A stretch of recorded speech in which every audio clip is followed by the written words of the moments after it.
ইনকিলাব মঞ্চের মুখপাত্র শরীফ ওসমান হাদী হত্যা মামলার চার্জশিট ১০ দিনের মধ্যে দেয়া হবে বলে জানিয়েছেন স্বরাষ্ট্র উপদেষ্টা অবসরপ্রাপ্ত লেফটেন্যান্ট জেনারেল জাহাঙ্গীর আলম চৌধুরী।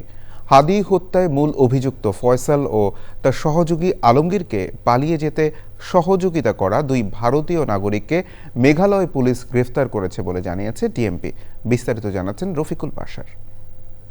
ইনকিলাব মঞ্চের মুখপাত্র শরীফ ওসমান হাদী হত্যা মামলার সন্তোষজনক অগ্রগতি হয়েছে বলে জানিয়েছেন স্বরাষ্ট্র উপদেষ্টা। তবে তদন্তের স্বার্থে বিস্তারিত জানানো হচ্ছে না বলে আইন শৃঙ্খলা সংক্রান্ত কোর কমিটির সভা শেষে জানান তিনি। মামলাটি তদন্তের শেষ পর্যায়ে রয়েছে। আগামী 10 দিনের মধ্যে 7ই জানুয়ারি 2026 এই মামলায় চার্জশিট দেওয়া সম্ভব হবে বলে আশা করছি। আমি সবাইকে এই বিষয়ে ধৈর্য ধারণ করার অনুরোধ করছি। যারা এর পিছনে জড়িত রয়েছে তাদের নাম, ঠিকানা সহ পূর্ণাঙ্গ তালিকা জনসম্মুখে উন্মোচন করতে পারবো ইনশাল্লাহ। এই অন্তর্বর্তী সরকারের মেয়াদেই হাদী ভাইয়ের হত্যার বিচার সম্পূর্ণ করা হবে ইনশাল্লাহ। ওসমান হাদী হত্যায় মূল অভিযুক্ত ফয়সাল ও তার সহযোগী আলমগীরকে ভারতে পালিয়ে যেতে সহায়তা করা 2 ভারতীয় নাগরিক পূর্তি ও স্বামীকে মেঘালয় পুলিশ গ্রেফতার করেছে বলে জানিয়েছে ডিএমপি।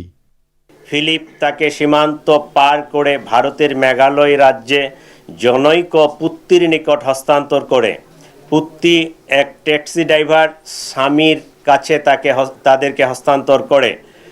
স্বামী মেঘালয় রাজ্যের তুরা নামক একটি শহর আছে, সেই শহরে তাদেরকে পৌঁছে দেয়।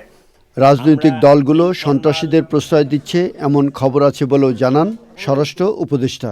বিভিন্ন রাজনৈতিক দলে কিছু নেতাকর্মী ভালোভাবে না জেনে ফ্যাসিস্টদের দোসর, সন্ত্রাসী ও দুষ্কৃতিকারীদের তাদের দলে স্থান দিচ্ছে বলে আমরা খবর পাচ্ছি।